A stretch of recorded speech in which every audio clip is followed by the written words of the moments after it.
안녕하세요 여러분. 오늘의 새로운 기사 내용은 월가의 주식시장을 보는 새로운 방식과 중국 제3차 전원회의가 주식시장에 미칠 영향 분석입니다. 우선 좋아요 버튼을 누르고 채널 구독 및 알림 설정 또 잊지 마세요. 여러분의 관심과 지지가 저희에게 큰 힘이 됩니다. 첫 소식은 월스트리트 저널의 기사를 바탕으로 월가가 주식시장을 보는 새로운 방식에 대해 이야기해 보겠습니다. 기존의 S&P 500 지수 대신 새로운 지표로 주목받고 있는 S&P 500 이퀄 웨이트 인덱스에 대해 설명드리겠습니다. 오랫동안 S&P 500 지수는 주식시장의 대표 지표로 사용되어 왔습니다. 하지만 최근 소수의 거대 기술 기업이 지수의 큰 부분을 차지하면서 이 지표의 한계가 드러났습니다. 예를 들어 매그니퍼센트 3번이라 불리는 주요 기술 주식들이 시장의 움직임을 좌우하고 있습니다. S&P 500 이퀄 웨이트 인덱스는 전통적인 S&P 500 지수와는 다릅니다. 이 지수는 모든 주식을 동등하게 계산하여 특정 거대 기업이 지수에 과도한 영향을 미치지 않도록 합니다. 이렇게 함으로써 시장의 나머지 부분이 어떻게 움직이는지를 더 잘 반영할 수 있습니다.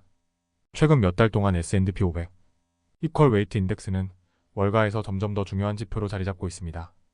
이 지수는 인베스코 S&P 500 동일 가중 ETF와 함께 사용되며 투자자들 사이에서 많은 관심을 받고 있습니다.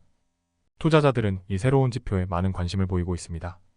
인베스코 ETF에 대한 투자 유입은 지난 12개월 동안 110억 달러에 달했으며 이는 전통적인 S&P 500을 추적하는 ETF에 대한 투자보다 높은 수치입니다. 이는 투자자들이 더 분산된 포트폴리오를 선호하고 있음을 보여줍니다. 기존의 S&P 500 지수는 시장 가치에 따라 가중치를 부여하지만 S&P 500 이퀄 웨이트 인덱스는 모든 주식을 동등하게 평가합니다. 이는 거대 기술 주식의 과도한 영향력을 줄이고 전체 시장의 움직임을 더 정확하게 반영합니다.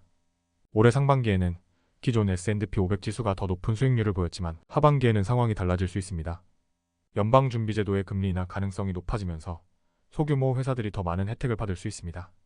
특히 유틸리티와 부동산 부문이 상승세를 보일 가능성이 큽니다.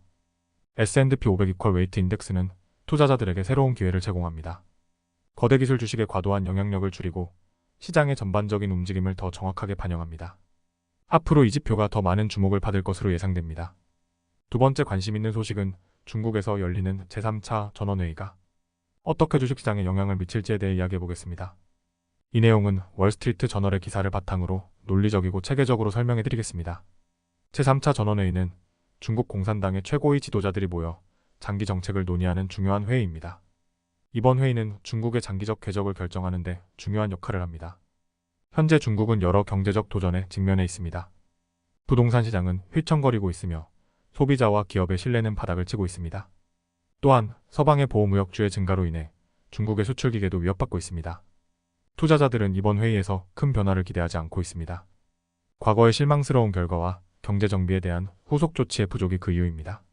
하지만 이는 낮은 기준을 설정하여 리더들의 작은 변화나 구조적 정비의 신호도 시장을 움직일 수 있는 가능성을 열어줍니다. 이번 회의에서는 경제와 정책 결정에 대한 당의 통제가 강화될 것으로 예상됩니다. 특히 기술과 친환경 에너지, 산업 기반 업그레이드, 자립 강화, 부패 해결 등의 주제가 논의될 것입니다. 전문가들은 이번 회의에서 긍정적인 구조적 개혁이 시작될 것으로 신중하게 낙관하고 있습니다. 특히 도시화와 관련된 정비를 통해 이주민들의 사회 서비스 접근성을 높이고 지방 정부의 부채 부담을 해결하는 조치가 기대됩니다. 베이징의 인터넷 플랫폼 기업에 대한 정책 단속이 민간 기업의 신뢰를 흔들고 있습니다. 이는 도시 고용의 90%를 차지하는 민간 기업들이 경제 회복에 중요한 역할을 한다는 점에서 문제입니다. 과거 덩샤오핑의 경제개혁 발언처럼 이번 회의에서 민간 기업을 안심시키는 리더십의 수사적 변화가 필요합니다. 중국의 경제가 절벽에서 떨어지지 않았다는 점에서 이번 회의에서 큰 변화는 기대하기 어려울 수 있습니다. 하지만 점진적인 경기 부양책이 지속되면서 투자자들은 이번 회의에서 나올 작은 변화에도 큰 기대를 걸고 있습니다. 이상으로 중국 제3차 전원회의가 주식시장에 미칠 영향에 대해 알아보았습니다. 앞으로도 더 많은 경제 뉴스와 분석을 제공해드리겠습니다. 오늘은 여기까지입니다. 다음 영상에서 더 유익하고 흥미로운 내용으로 찾아뵙겠습니다. 이 영상은 투자 의견이 아닙니다. 매우 감사합니다.